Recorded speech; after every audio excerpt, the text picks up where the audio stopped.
"Your services are no longer required," Lana announced, her voice carrying across the mahogany table in our family's boardroom. "Clear your office by tomorrow." I observed the faces around me, board members with raised eyebrows, executives shifting uncomfortably in their leather chairs, and my sister, with that self-satisfied smile I knew all too well. She had waited years for this moment. "Is that all?" I asked, my voice steady despite the anger bubbling beneath. "Yes, Valerie, that will be all," Lana replied, already turning her attention to the next agenda item. I gathered my notepad and pen, nodded politely to the board members, and walked out with my dignity intact. The heavy door closed behind me with a soft click that belied the magnitude of what had just happened. I had been fired from our family business, Connors and Tate Solutions, a company I had helped grow from a struggling regional logistics provider to a national powerhouse. My name is Valerie Connors, 43 years old, and until 10 minutes ago, I was the executive vice president of operations at the company my grandfather founded. For over a decade, I had been the one securing contracts, building client relationships, and structuring the deals that accounted for most of our revenue. While Lana focused on corporate image and playing politics with board members, I had been the engine driving our growth in Nashville, Tennessee. I walked to my office, a corner space I had earned through years of dedication. My assistant Natalie looked up, her expression immediately concerned when she saw my face. "Val? What happened in there?" I closed the door behind me before answering. "Lana fired me, effective immediately. I need to clear out tomorrow." Natalie's mouth fell open. "She can't do that. Without you, this place would—" "She can, and she did." I sank into my chair, allowing myself just one moment of shock before the wheels in my mind started turning. Dad made her CEO, and the board approved it. It's her show now. But why? You've brought in over 70% of our major clients. I smiled faintly. And that's precisely why.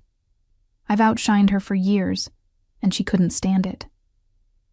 But as the initial shock faded, a curious calm settled over me. I opened my desk drawer and pulled out a leather portfolio I'd kept for exactly this scenario. Inside were documents I'd prepared meticulously over the past 5 years. Contracts, agreements, and legal paperwork. "Natalie," I said, my voice steadier now. "Remember that restructuring I implemented 5 years ago? The one where I created VC Strategy Group?" Her eyes widened with realization. "Your consulting LLC? The one that technically holds all the client contracts?" I nodded, allowing myself the first genuine smile since I'd walked into that board meeting. I think it's time to remind my sister exactly who brings in the business around here. I'd seen this coming years ago.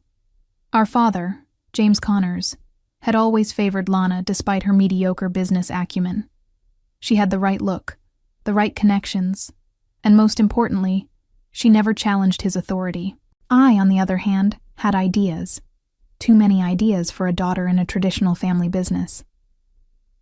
"You're making waves, Val," Dad would say whenever I proposed a new direction or efficiency. "Let's stick with what works." What worked, apparently, was letting Lana take credit for my innovations.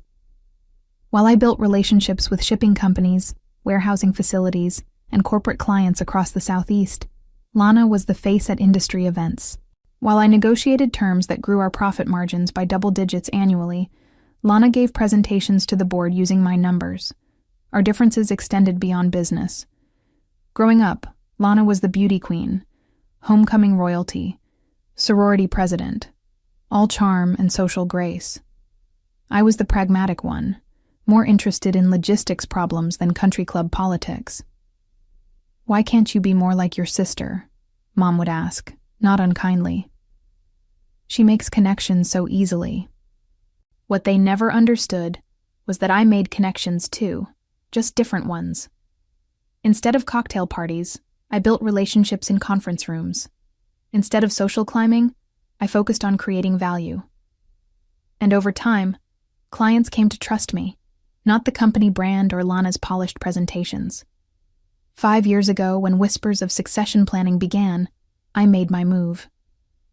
With the help of my attorney, I created VC Strategy Group LLC, a consulting company with exactly one client, Connors and Tate. On paper, it looked like a tax efficiency measure. In reality, it was my insurance policy. This structure gives us flexibility, I explained to Dad when I proposed it. It lets me negotiate directly with clients without all the corporate red tape. He approved it without understanding its implications. Why would he question anything that improved our bottom line? To him, it was just another one of my efficient little fixes, not the foundation of my independence. Over time, I migrated all major client relationships to my LLC. The paperwork was there for anyone to see, if they bothered to look.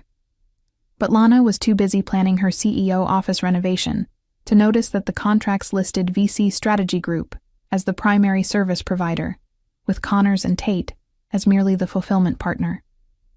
Dad's retirement announcement last month had accelerated everything. The succession plan was unveiled. Lana would become CEO, and I would remain in my operational role, essentially doing the work while she wore the title. Or so they thought. The morning after my dismissal, I arrived early to pack my office. The building was quiet, most employees not due for another hour. I had chosen this time deliberately. No need for an audience. As I boxed up family photos and awards, my phone buzzed.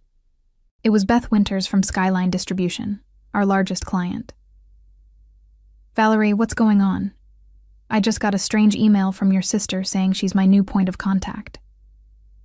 I smiled to myself. "Good morning, Beth. Yes, there have been some changes. Lana is the new CEO. But our agreement is with you," Beth said, confusion evident in her voice. "The contract is with VC Strategy Group.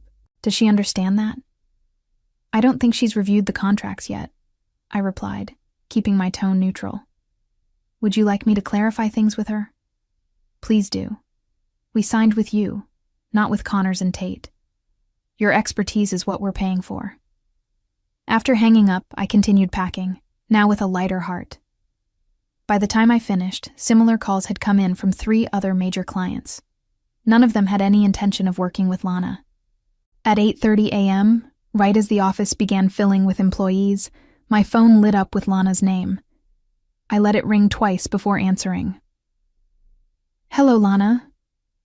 Where are the client files?" Her voice was tight with controlled panic. "And why is Beth Winters saying she won't work with us anymore?"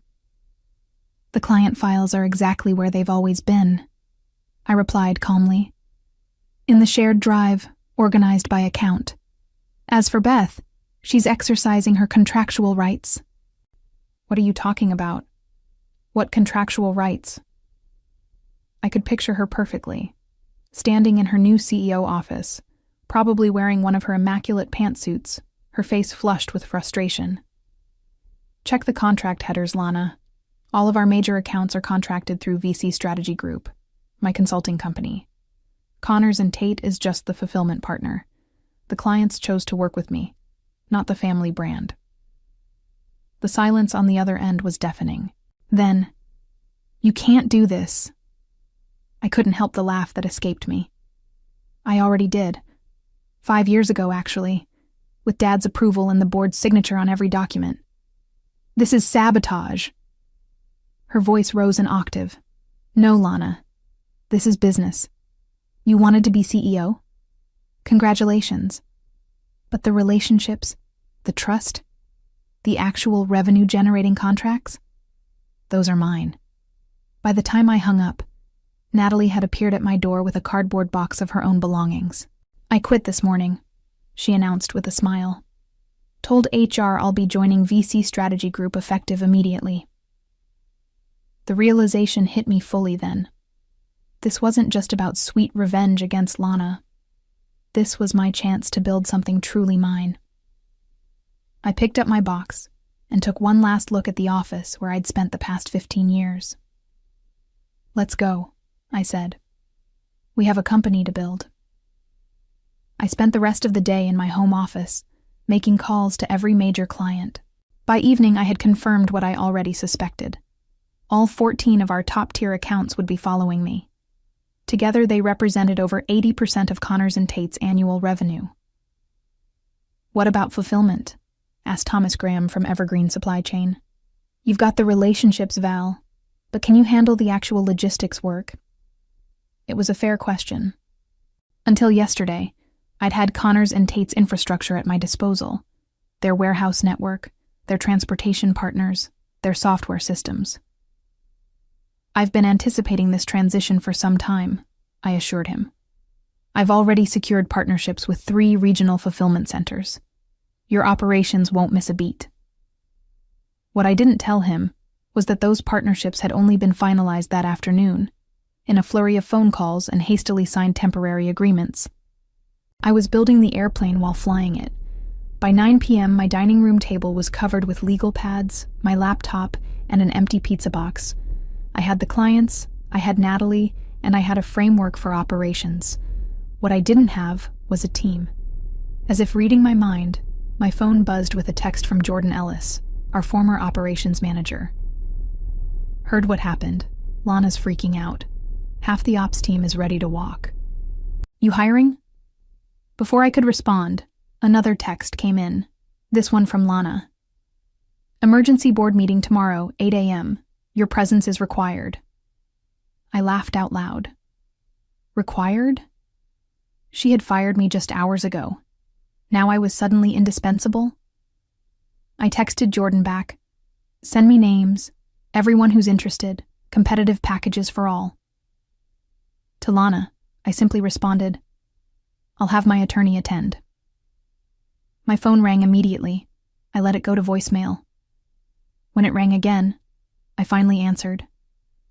"This isn't a request, Valerie," Lana snapped.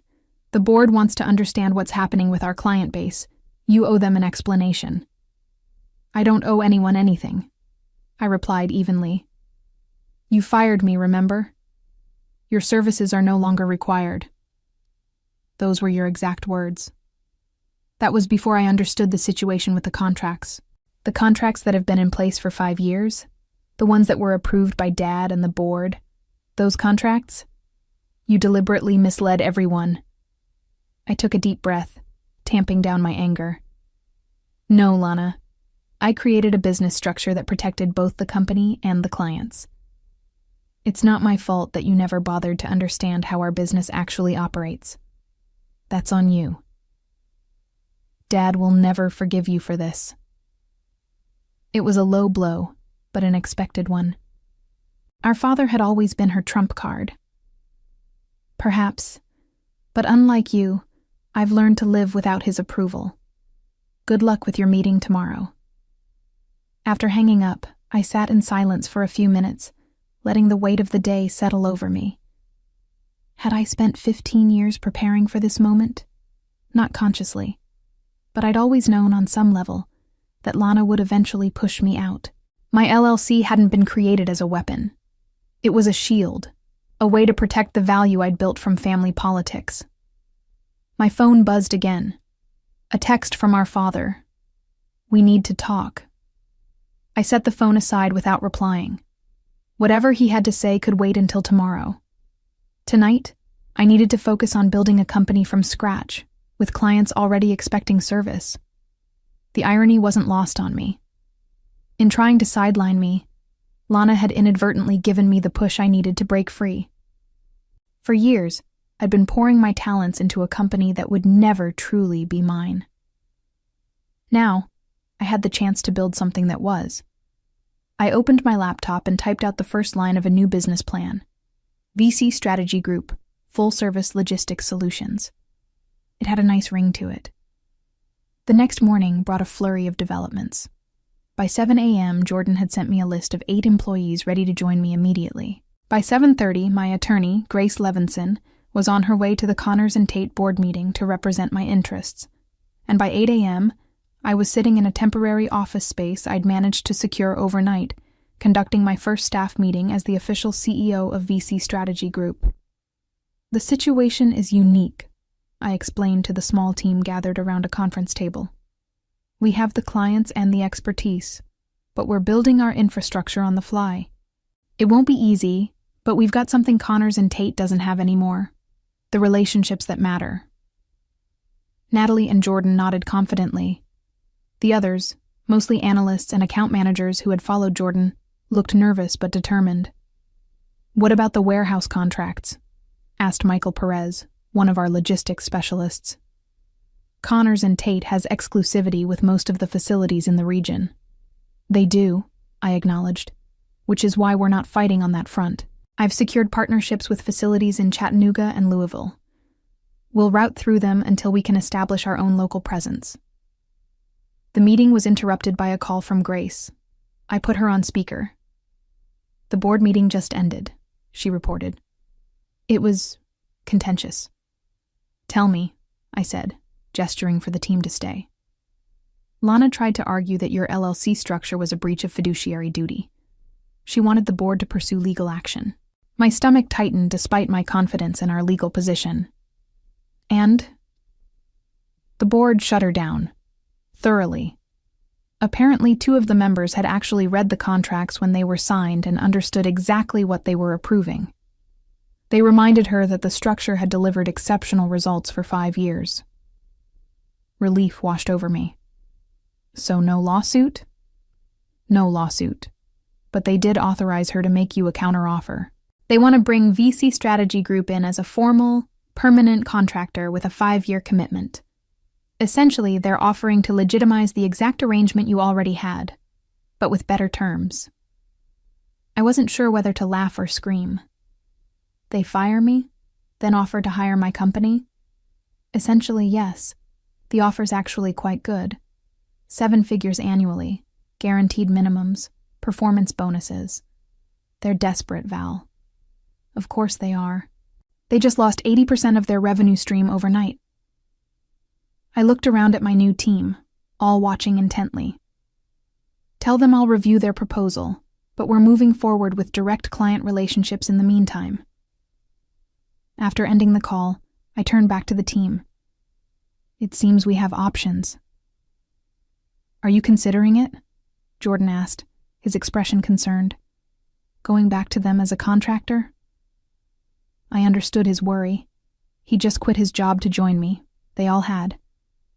"I'm not considering anything that doesn't include all of you," I assured them. "But having Connors and Tate as a client rather than an employer could be advantageous while we build our own operations." The temporary office door opened, and a courier delivered a thick envelope. Inside was the formal offer from the board, along with a handwritten note from my father. "You've outplayed us all. I should have made you CEO years ago." I stared at the note, emotions churning. After decades of being overlooked, my father had finally recognized my value, but only after I'd demonstrated my power to destroy the company he'd built. The buzzing of my phone pulled me from my thoughts. It was a text from Lana. "This isn't over." Of course it wasn't. Lana had never been one to accept defeat gracefully. But for the first time in our long, complicated relationship, I wasn't worried about her threats. I had the clients. I had a growing team. And most importantly, I had leverage. The coming weeks established a grueling new reality. Building a company from scratch while servicing existing clients proved even more challenging than I'd anticipated. We worked 14-hour days, turning our temporary office into a command center of organized chaos. Each morning began with an all-hands meeting to tackle the day's most pressing issues. Each evening ended with a review of what we'd accomplished and what still needed attention. The pace was unsustainable, but necessary for survival. 3 weeks in, I finally had time to properly respond to the board's offer.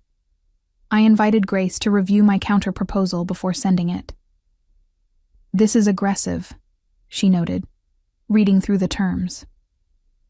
"You're asking for double their offer, plus equity in Connors and Tate?" 5%, I clarified. Enough to have a voice, not enough to trigger resentment. Grace leaned back in her chair. "Val, can I be blunt? This feels personal." "Of course it's personal. They're family. That's not what I mean. This feels like you're trying to prove something, rather than making the best business decision." Her observation stung because it contained truth. Was I pushing too hard to make a point? The board's initial offer had been generous. Doubling down might be unnecessarily antagonistic. "You're right," I conceded. "Revise it to a 20% increase over their offer, with the equity request intact. That's fair value for what we bring to the table." Grace nodded approvingly. "Much better. Now, what about your sister? She's been notably quiet since that text message." I had been wondering the same thing. Lana's silence was uncharacteristic and concerning. "I have a meeting with her tomorrow," I admitted. "Just the two of us, away from the company. She requested it. Do you want me there?" I shook my head. Some conversations need to happen without lawyers. The following day, I met Lana at a small coffee shop equidistant from both our offices. She was already seated when I arrived, her expression unreadable. "You look tired," she said as I sat down. "Building a company is exhausting," I replied. "You'd know that if you'd ever done it." It was a cheap shot, but weeks of stress had worn my diplomacy thin. Lana didn't take the bait. "I've been doing some thinking," she said, stirring her coffee. "About why you set up that LLC structure in the first place. Enlighten me. You never trusted us. Not me, not Dad, not the board. You always needed your own safety net." I considered her words. "Trust has to be earned, Lana. Dad spent years overlooking my contributions while elevating yours. You spent years taking credit for my work. What exactly was I supposed to trust?" "We're family," she said, as if that explained everything. "Family businesses fail precisely because people confuse family loyalty with business sense," I countered. "Dad made you CEO because you're his daughter, not because you were the best person for the job. And you created a secret company to steal our clients because you're what? Some misunderstood business genius? I created a structure that protected the value I built. Value that you and Dad were happy to benefit from until you decided I was expendable." Lana's facade finally cracked. "You want to know why Dad made me CEO instead of you? Because you're ruthless, Val. This stunt with the contracts proves it. You'd burn down the whole company to prove a point." Her words hit harder than I expected. Was that how they saw me? As someone willing to destroy our family legacy out of spite? "I didn't burn anything down," I said quietly. "You lit the match when you fired me. I'm just making sure I don't get consumed in the flames." We stared at each other across the table, decades of sisterly competition distilled into this moment of brutal honesty. "So what happens now?" Lana finally asked. That was the million-dollar question. 3 months after Lana fired me, I stood in the lobby of Covenmere Defense, our newest and largest client. Their contract would push VC Strategy Group's annual revenue past $40 million, nearly double what my team had managed while at Connors and Tate. "Impressive operation you've built in such a short time," remarked Edward Hughes, Covenmere's procurement director, as he led me through their facility. "We had a unique launching point," I explained. "An established team, proven expertise, just under a new banner. And without the family drama, I hear." He gave me a knowing look. "Nashville's business community isn't that large, Valerie. Word gets around." I maintained a professional smile. "Every company has its evolution story." "Indeed. Well, we're excited to work with you directly. Your reputation for hands-on management is exactly what we need for our supply chain overhaul." Later that afternoon, I returned to our new permanent offices, a renovated warehouse space with exposed brick walls, open workstations, and private meeting rooms named after our first clients. In just 3 months, we'd grown from 8 employees to 23. Jordan met me at the door with barely contained excitement. The Connors and Tate board accepted our counter-proposal. We're officially their primary logistics partner for the next 3 years. I felt a complex wave of emotions: satisfaction, vindication, and a touch of melancholy. Have they announced it internally yet? Scheduled for tomorrow morning, Lana will have to explain to the entire company that they're now subcontracting their core business function to her sister's firm. That can't have been an easy pill for her to swallow. Jordan grinned. From what I hear, she fought it until the end. The board finally gave her an ultimatum: accept the partnership or resign. I sighed. She won't forgive me for this. Not ever. Do you care? It was a fair question. The relationship between Lana and me had been broken long before this business conflict. Still, there was a finality to this arrangement that felt heavier than simple business competition. I care, I admitted, but not enough to sacrifice what we're building here. The formal announcement of our partnership with Connors and Tate triggered a new phase of growth for VC Strategy Group. With our former employer now effectively our largest client, we had the stability to pursue aggressive expansion. 6 months after Lana fired me, I found myself preparing for a meeting I never expected to have. My father had requested lunch, just the two of us, at his favorite steakhouse.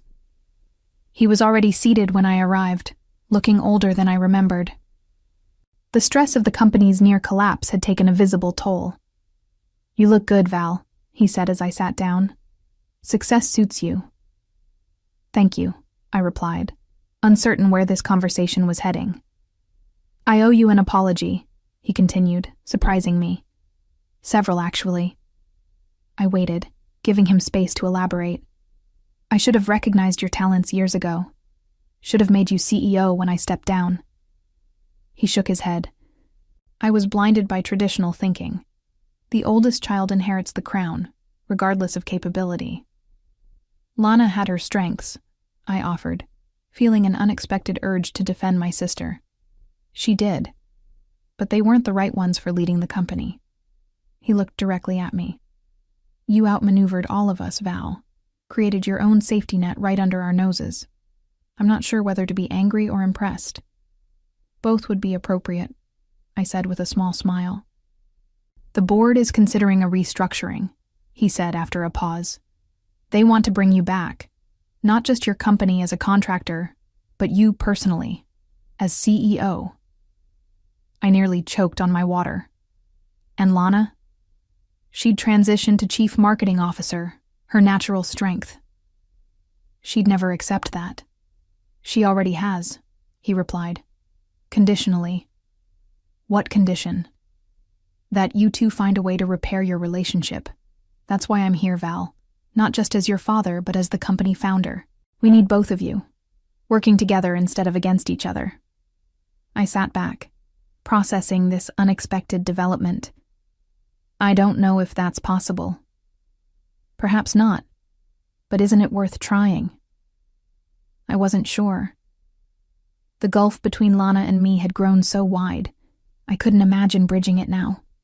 As I left our new headquarters on a crisp autumn evening 6 months after launching my own company, I couldn't help but smile at the illuminated sign above our door. The journey from being fired to building a thriving business had been challenging but immensely satisfying. With 35 employees now, multi-million-dollar contracts, and even Connors and Tate as our client, I had transformed betrayal into spectacular success. Looking toward the future, I knew I had many more chapters to write in my business story. But the sweetest one would always be how my sister's attempt to push me aside had inadvertently given me the empire I truly deserved.